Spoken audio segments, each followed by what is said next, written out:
habang buhay kayong matatali at hinding-hindi na siya maghanap ng iba at ikaw lamang ang kanyang mamahalin habang buhay. Gawin mo ang spell na ito.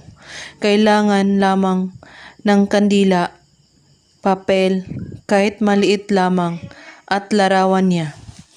Una, ay titigan mo ang kanyang larawan at iisipin mo siyang mabuti na siya lamang ang tumatak sa iyong isipan. At isulat mo ito sa maliit na papel. Ako lamang ang iyong mamahalin habang buhay. At isulat mo ang pangalan niya sa likod ng papel. At pagkatapos, halikan mo ito.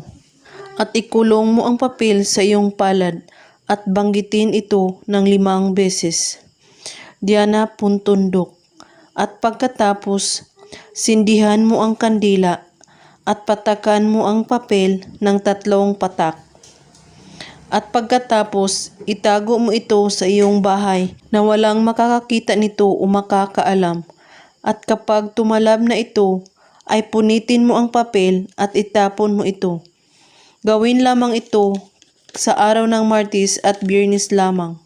Kahit anong oras, basta't buo ang inyong paniniwala sa paggawa at walang pagdududa.